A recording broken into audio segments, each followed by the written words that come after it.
আসসালামু আলাইকুম বন্ধুরা। আমরা সবাই জানি পৃথিবীর পৃষ্ঠের 70 ভাগ ঢেকে রয়েছে সমুদ্র।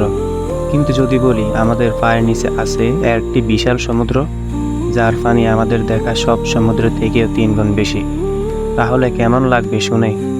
এই আবিষ্কার এতটাই অবিশ্বাস্য যে প্রথমে অনেক বিজ্ঞানী বিশ্বাসই করতে পারেনি। আজকের ভিডিওতে জানবো সেই গোপন সমুদ্রের সত্য ইতিহাস, এর বৈজ্ঞানিক প্রমাণ এবং ইসলাম কি বলে এই রহস্য নিয়ে। তাই ভিডিওটা একটুখানি স্কিপ করো না, শেষ পর্যন্ত দেখো। পৃথিবীর নিচে কীভাবে পানির স্তর পাওয়া গেল। সব কিছু শুরু হয় 2014 সাল, যখন নর্থ ওয়েস্টার্ন ইউনিভার্সিটির বিজ্ঞানীরা এক অদ্ভুত সিসমিক ভূমিকম্পের তরঙ্গ সংকেত ধরেন। এই তরঙ্গগুলো পৃথিবীর গভীরে গিয়ে এমনভাবে প্রতিফলিত হচ্ছিল যেন নিচে বিশাল এক তরল ভরা স্তর আছে। বিজ্ঞানীরা পুরে বুঝতে পারেন পৃথিবীর পৃষ্ঠ থেকে প্রায় 600 কিলোমিটার নিচে এক ধরনের খনিজ পদার্থ রয়েছে, যার নাম রিংউডাইট। এই খনিজের ভেতরে রয়েছে জলের অণু, ঠিক নদী বা সমুদ্রের মতো পানি নয়, বরং পাথরের অণুগুলোর মধ্যে বন্দি পানি। কিন্তু যখন এইসব পাথর চাপে গলে যায় তখন সেই পানি বের হতে পারে, যার ফলে ভূমিকম্প, আগ্নেয়গিরি, এমনকি মহাদেশ সরার ঘটনাও ঘটতে পারে। পৃথিবীর ভিতরে হিডেন ওশান কেমন? বিজ্ঞানীরা এই স্তরকে বলে ট্রানজিশন জোন। এটা পৃথিবীর ম্যান্টেলের মাঝামাঝি অংশে অবস্থিত। এখানে চাপ এত বেশি এবং তাপমাত্রা এত ভয়াবহ যে লোহা গলে যায়, পাথর তরল হয়ে যায় আর পানি আটকে যায় খনিজের ভেতরে। এখানে যে পরিমাণ পানি আছে তা পৃথিবীর সমস্ত মহাসাগরের পানির 3 গুণের চেয়েও বেশি। তবে এটি মুক্ত পানি নয়, এমন এক অবস্থায় আছে যা আমাদের চোখে কল্পনাই করা যায় না।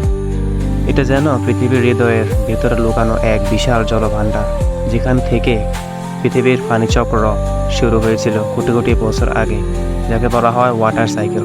এই পানির রহস্য কেন তো গুরুত্বপূর্ণ, চলুন জানিয়ে আসি। এই লুকানো সমুদ্রের কারণে পৃথিবী এখনও টিকে আছে ভারসাম্য। যদি এই পানির স্তর না থাকতো তাহলে পৃথিবীর ভূত্বক হয়তো অনেক আগেই শুকিয়ে ফেটে যেত, আর আগ্নেয়গিরি, বিস্ফোরণ ও ভূমিকম্প হতো আরও ভয়াবহভাবে। অর্থাৎ এই পানি পৃথিবীর তাপমাত্রা, আগ্নেয়গিরি, এমনকি সমুদ্রের গভীর পানির ভারসাম্য রক্ষা করে। এটা না থাকলে পৃথিবী হয়তো আজ মঙ্গল গ্রহের মতো মরুভূমি হয়ে যেত। ইসলাম কে বলে? বন্ধুরা, আল্লাহ তাআলা কোরআনে বহুবার পৃথিবীর রহস্য নিয়ে কথা বলেছেন। তিনি আকাশমণ্ডলী ও পৃথিবীকে সত্য সহ সৃষ্টি করেছেন। তিনি রাতকে দিনে রেখে দেন এবং দিনকে রাতে রেখে দেন। সূরা আজ-জুমা আয়াত 5। আল্লাহ তাআলা আরও বলেন, আমি পানি থেকে সবকিছু জীবন্ত করেছি। সূরা আম্বিয়া আয়াত 30। অর্থাৎ পানি শুধু আমাদের সমুদ্রই নয়, পৃথিবীর গভীরেও এমনভাবে লুকিয়ে আছে যা মানুষের চোখে ধরা পড়ে না। আজ বিজ্ঞান সেটাই প্রমাণ করেছে। এই পানি কোথা থেকে এলো? বিজ্ঞানীদের মতে পৃথিবী যখন 4.5 বিলিয়ন বছর আগে সৃষ্টি হচ্ছিল, তখন মহাকাশের ধূলিকণার সাথে বরফ জমে একত্রিত হয়ে এই পানি সৃষ্টি হয়েছিল। সেই পানি পৃথিবীর গভীরে বন্দী হয়ে রইল কোটি কোটি বছর ধরে, আর সময়ের সাথে তা পৃথিবীর জলবায়ু নিয়ন্ত্রণে সাহায্য করেছে। অন্যদিকে ইসলাম বলে, আল্লাহ নিজে আকাশ থেকে পানি বর্ষণ করেন এবং সেটি পৃথিবীর গভীরে পৌঁছে দেন। আমি আকাশ থেকে নির্দিষ্ট পরিমাণে পানি বর্ষণ করি এবং তা আমি জমিনে সংরক্ষণ করি। সূরা মুমিনুন আয়াত 18। দেখো, বিজ্ঞান এখন যা রিংউডাইট ওয়াটার স্টোরেজ বলে, আল্লাহ তাআলা তা 1400 বছর আগে কোরআনে বলে দিয়েছে যে পানি জমিনে সংরক্ষণ আছে, তার হুকুমেই আছে। যদি এই লুকানো সমুদ্র ফেটে যায় তাহলে কি হবে? বিজ্ঞানীরা বলেছেন, যদি পৃথিবীর ভেতরের এই স্তর কখনো ফেটে যায় তাহলে এমন ভয়াবহ আগ্নেয়গিরি হতে পারে যা পুরো পৃথিবীর জলবায়ু পরিবর্তন করে দিতে পারে। সম্ভবত ইতিহাসে ঘটে যাওয়া সবচেয়ে বড় বিস্ফোরণগুলোর মধ্যে হবে এটা।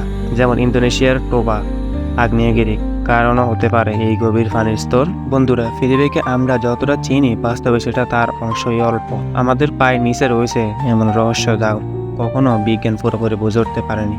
আর এর প্রতিটি রহস্যের পেছনে লুকিয়ে আছে আল্লাহর অপার ক্ষমতা ও নিদর্শন। তোমরা কি মনে করো, এই গভীর পানির স্তর কি ভবিষ্যতের কোনো বড় পরিবর্তনের সংকেত, নাকি এটা আল্লাহর আরেক রহস্যময় সুরক্ষা যা আমাদের পৃথিবীকে বাঁচিয়ে রেখেছে? কমেন্টে তোমার মতামত জানাও।